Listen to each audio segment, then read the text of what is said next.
రామచంద్ర గారు, సహజంగా ఒక టెక్నాలజీ డెవలప్ అయినప్పుడల్లా ఒక భయం. ఏంటి ఆ భయం అంటే, ఉద్యోగాలు ఏమైనా అవుతాయా, ఇప్పుడున్న మా దగ్గర ఉన్న రిసోర్సెస్ ఏమైనా అవుతాయా, అంటే ఈ కంప్యూటర్లన్నీ ఉంటాయా, సో ఇప్పుడున్న స్కిల్స్ ఇరలవెంట్ అవుతాయా, ఎన్ని జాబ్స్ను ఇవి దెబ్బతీస్తాయి. ఇప్పుడు ఏఐ గురించి కూడా ఈ ఫియర్స్ ఉన్నాయి. సో రెండు రకాల వాదనలు ఉన్నాయి. ఏఐ కొత్త రకాల ఉద్యోగాలు తెస్తాయని, లేదు ఉన్న ఉద్యోగాలు తీసేస్తాయని. ఈవెన్ కంప్యూటర్స్ కనుగొన్నప్పుడు కూడా ఇదే ప్రాబ్లం వచ్చింది. సో క్వాంటమ్ రెవల్యూషన్ వల్ల క్వాంటమ్ సైన్స్ అప్లికేషన్స్ నిజ జీవితంలోకి వచ్చాక పెద్ద ఎత్తున అసలు ఉద్యోగాల పైన ఎలాంటి ప్రభావం చూపుతుంది, ఎగ్జిస్టింగ్ రిసోర్సెస్ పైన, మన కంప్యూటర్లే కావచ్చు, హార్డ్వేర్ కావచ్చు, వీటన్నిటి రిలవెన్స్ ఉంటుందా? అది కూడా మంచి ప్రశ్న అండి. కాకపోతే ఉద్యోగాలు ఎలా ఉంటాయంటే, ఇంతకుముందు ఆటోమేషన్, యాంటీనేషన్ అనే పెద్ద ఉద్యమాలు కూడా నడిచాయి. తద్వారా కాకుండా రాజకీయ ఆర్థిక వ్యవహారాలను బట్టి మాత్రమే ఉద్యోగాల యొక్క భద్రత ఉందా లేదనేది ఆధారపడుతుంది. ఆ విషయంలో నాకు ఎక్కువ పరిచయం లేదు కాబట్టి ఆ పొలిటికల్ ఎకానమీ గురించి మీరు సిద్ధాస్తులు, మీరు దాన్ని టెక్నాలజీని ప్రజలకు అనుగుణంగా ప్రజా సంక్షేమాన్ని దృష్టిలో ఉంచుకొని ఎలా వాడుకోవాలనేది మీరు దానికి సంభాషణ వ్యాఖ్యానం మీరు చాలాసార్లు చేశారు. అది నేను దాని మీద ఎక్కువ ప్రస్తావన చేయలేను. కాకపోతే ప్రస్తుతం ఉన్నటువంటి సాంప్రదాయ హార్డ్వేరు అలాగే సాంప్రదాయ సాఫ్ట్వేరు అనేటువంటిది ఈ క్వాంటమ్ కంప్యూటింగ్ యొక్క లైట్లో, క్వాంటమ్ కంప్యూటింగ్ యొక్క నేపథ్యంలో ఏమవుతుందంటే, ఈ రెండు ఒకే విధానం కాదండి. దాంట్లో వాడేటువంటి హార్డ్వేరు విధానము, ఇక్కడ క్వాంటమ్ కంప్యూటింగ్లో వాడేటువంటి హార్డ్వేర్ విధానము రెండు వేరు. ఇప్పుడు మీరు ఎట్లాగైతే క్యాసెట్ ప్లేయర్లు ఇంకా నేను వాడుకుంటానంటే వాడుకోవచ్చు, వాళ్ళ దగ్గర క్యాసెట్లు ఉంటే ఆయన క్యాసెట్లు వాడుకోవచ్చు. ఇంకా వీసీఆర్లు ఉన్నాయి, పెద్ద బండగా ఉండేటువంటివి. ఆ క్యాసెట్ సినిమాలన్నీ కూడా మాకు చూసేవాళ్ళం. ఇప్పుడు అవుట్డేటెడ్, అది మన వీసీఆర్ అవుట్డేటెడ్. కానీ వాడుకున్న వాళ్ళు అంటే వాడుకోవచ్చు దాన్ని. కానీ ఇప్పుడు ఆ వీసీఆర్ను వాడుకొని నేను కంప్యూటర్ కనెక్ట్ చేస్తానంటే కుదరదు. ఎందుకంటే అవన్నీ కూడా టేప్ బేస్డ్, అది ఆల్మోస్ట్ అనలాగ్ మెథడ్ అంటారు. అనలాగ్ మెథడ్లో నుంచి మీరు డిజిటల్ మెథడ్లోకి మార్చాలంటే మళ్ళీ మధ్యలో ఒక సంధానకర్త ఉండాలి. దాన్ని ట్రాన్స్డ్యూసర్స్, లేకపోతే దాని డిజిటైజరు, ఏడీ కన్వర్టర్స్ అంటారు, అనలాగ్ టు డిజిటల్ కన్వర్టర్స్ అంటారు. అవి ఉన్నా కూడా అక్కడ ఉన్న తక్కువ మెమరీ కోసంగా, ఇక్కడ ఉన్నటువంటి గొప్ప డిజిటల్ టెక్నాలజీ కోసంగా మీరేమీ రాజపడాల్సిన అవసరం లేదు. ఇదే అదే. కాకపోతే కొంతకాలం పాటు చిన్న కార్యకలాపాలకి ప్రస్తుతం ఉన్నటువంటి కన్వెన్షనల్ కంప్యూటర్ టెక్నాలజీ వాడుకొని, ఇంతకుముందు నేను చెప్పినటువంటి మాలిక్యులర్ మోడలింగు, అలాగే డ్రగ్ డిస్కవరీ, ఎంక్రిప్షను, అలాగే సెక్యూరిటీ, డేటా సెక్యూరిటీ, అట్లాగే మెట్రాలజీ, వాతావరణ పరిశోధన, అలాగే విశ్వం గురించినటువంటి పరిశోధన, ఫండమెంటల్ పార్టికల్స్ యొక్క బిహేవియర్ గురించి తెలుసుకోవాల్సినటువంటి ఒక సైద్ధాంతిక ఆవిష్కరణ, అటువంటి వాటికి మాత్రము ఈ క్వాంటమ్ కంప్యూటింగ్ వాడుకొని మెల్లమెల్లగా క్వాంటమ్ కంప్యూటింగ్ బాగా ఒక విస్తారంగా మీరు అన్నట్టు ఫ్రుగాలిటీ వచ్చినప్పుడు అవి అంతరించిపోతాయి. ఇవి మళ్ళా ప్రజా జీవితంలోకి అవి part of the natural world అయిపోతుంది. అంటే మీరు అన్నట్లు ఒక టెక్నాలజీ వచ్చాక, ఒకప్పుడు పేజర్లు ఉండే, మొబైల్ ఫోన్లు వచ్చాక పేజర్లు క్లోజ్ అయ్యాయి. కానీ ఇప్పటికీ ల్యాండ్లైన్ ఫోన్లు ఎంతో కొంత ఉన్నాయి. మొబైల్ ఫోన్లు వచ్చాక కూడా స్టిల్ ల్యాండ్లైన్ ఫోన్స్ ఉన్నాయి. కంప్యూటర్లు వచ్చాక టైప్ రైటర్లు, ఎలక్ట్రానిక్ టైప్ రైటర్లు ఇర్రెలవెంట్ అయ్యాయి. సో ఇది ఒక పరిణామ క్రమం. ఇప్పుడు మీకు ఆటోలు వచ్చాక రిక్షాలు ఎగిరిపోయాయి. సో ఒకప్పుడు రిమ్జిమ్ హైదరాబాద్ రిక్షా వాళ్ళ జిందాబాద్ అని పాట రాశారు నారాయణ రెడ్డి. ఇప్పుడు ఆటోలు వచ్చాయి. ఈ మధ్య క్యాబ్లు వచ్చాక సో ఆటోలు కూడా పోయినా క్యాబ్లో పోయినా ఒకటే రేట్ అవుతుంది. సో క్యాబ్లు పోయి రేపు హెలీ సర్వీసులు వచ్చాయనుకోండి, this the process of technology.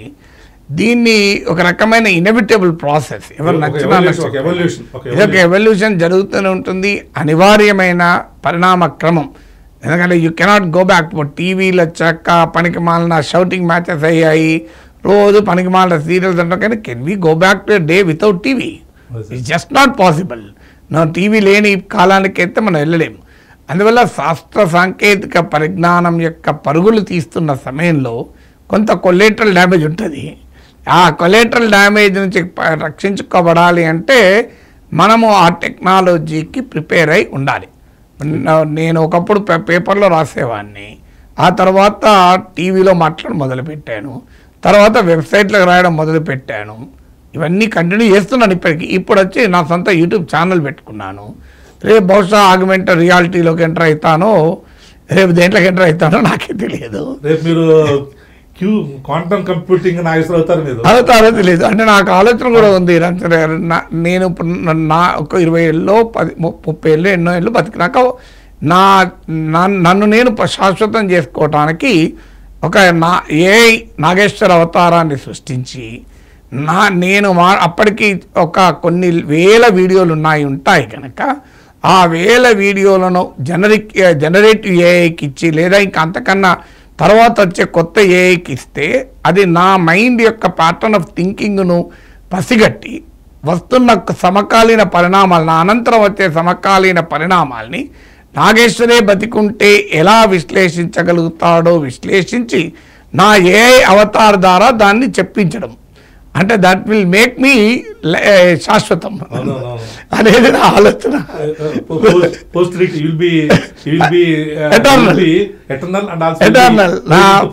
అంటే నాకు 10 తరాలు నా మునిమనుడు కూడా మాకంటూ ఒక తాత ఉండేటోడు, వీడు యూట్యూబ్లో మాట్లాడేవాడు అని చెప్పాలి అనేది నా కోరిక. That is the power of science. ఒక మాటలో చెప్పాలి, కోరిక సఫలీకృతం కావాలని కూడా మేము కోరుకుంటున్నాం. అది వీలవుతుంది కూడా. ఒక ఎగ్జాంపుల్, బెస్ట్ ఎగ్జాంపుల్ ఇదానండి, టైప్ మిషన్. వాళ్ళ టైప్ మిషన్ అనేది ఒకప్పుడు కుట్టేవాళ్ళు, ఎప్పుడు కీబోర్డు అంతే. ఇప్పుడు ఆ టైప్ మిషన్ పూర్తిగా type. So we have to prepare for the new world. అంతే, మారుతున్న ప్రపంచానికి అనుగుణంగా నేను ఇంకా పాతకాలంలోనే ఉంటానంటే నువ్వు ఇర్రెలెవెంట్ అవుతావు. షేక్స్పియర్ ఎప్పుడో ఓల్డ్ ఆర్డర్ చేంజెత్ ఈ ఎస్ వర్బకు ఎస్ పెడతాను ఎప్పుడు పెడతారు, అప్పుడు చేంజెస్ బదులు చేంజెత్ అనేవాళ్ళు.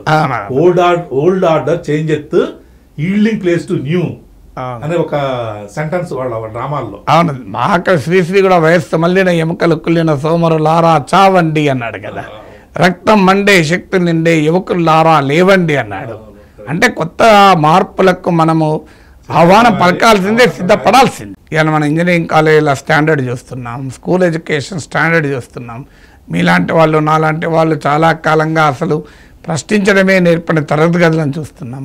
పట్టుకొని విద్యా బోధన చేస్తున్నాం. అంటే classroom confined, examination oriented, syllabi specific, ఆ ఓల్డ్ ఆర్కైక్ మోడల్ ఆఫ్ టీచింగ్లో ఉన్న విద్యా వ్యవస్థ, ప్రశ్నించడమే నేర్పని విద్యా వ్యవస్థ. ఈ క్వాంటమ్ రెవల్యూషన్కు మనం సిద్ధపడాలంటే ఏం మారాలి మన సమాజంలో, మన విద్యా వ్యవస్థలో? మీరు అన్నట్టు ప్రశ్నించేటువంటి విధానాన్ని విద్యార్థులకు ఒక రకమైన లిబరల్ సైంటిఫిక్ ఎడ్యుకేషన్ ఇవ్వాల్సిన అవసరం ఉంది. అలాగే మ్యాథమెటిక్స్ మీద బాగా ఎక్కువ టైము వాడు స్పెండ్ చేసే విధంగా, గణితం అంటే ఏదో భయంకరమైన సబ్జెక్టుగా కాకుండా గణితంకు ఉన్నటువంటి ఆ లాజిక్స్, తర్వాత దాంట్లో ఉన్నటువంటి చక్కదనాన్ని, ఆ కుతూహలాన్ని పెంచే విధంగా గణితం బోధించాలి నాగేశ్వర గారు. ఈ సైన్స్ అన్నిటికీ మూలం మళ్ళీ మ్యాథమెటిక్స్. మ్యాథమెటిక్స్ ఆల్మోస్ట్ భాష, అది సైన్స్ భాష, అది సైన్స్ భాష, సైన్స్ యొక్క సైన్స్ భాషే కాదు. ఇప్పుడు నేను ఈరోజు ఎకనామిక్స్ నుంచి మొదలుకొని లా, కాన్స్టిట్యూషన్ మాట్లాడాలి అని మాట్లాడుతున్నానంటే I firmly believe my grounding in mathematics proven. నాకు మ్యాథమెటిక్స్లో నేను టాలెంటెడ్గా ఉండడమే ఇవాళ నేను ఇంత విశ్లేషించగలుగుతున్నాను. అది మీకు అదనపు శక్తి, అదనపు బలం మీకు. అందుకనే ఇప్పుడు పిల్లలు కూడా ఇవాళ చూడండి, అంతర్జాతీయంగా ఈ క్వాంటమ్ కంప్యూటర్ ఉన్నటువంటి యొక్క విశిష్టతని, ఆవశ్యకతను గుర్తించుకొని United Nations has declared this year 2025 as a international year of quantum science and technology అని డిక్లేర్ చేసింది. అంటే మనం ఒక మాటలో చెప్పాలంటే let children play with maths, let children enjoy maths, let children experiment with maths. So ఒక cinema చూసినట్టు ఆనందం పొందాలి, ఒక ఆట ఆడుకున్నట్టు ఆడుకోవాలి, ఒక మ్యాథమెటిక్స్తో నిరంతరం ఆడుకోవాలి.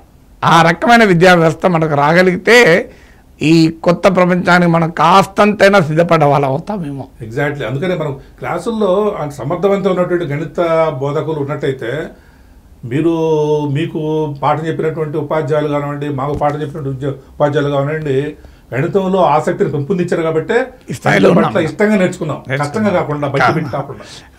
అలాంటి విద్యా వ్యవస్థ రావాలి. అందుకని ఏంటంటే పరిగెట్టుకొని ఇంతకుముందు చెప్పినట్టుగానే అంతర్జాతీయంగా కూడా 2025ని international year of quantum science and technology పెట్టినట్టుగానే ఇంకొక మాట కూడా చెప్పారండి.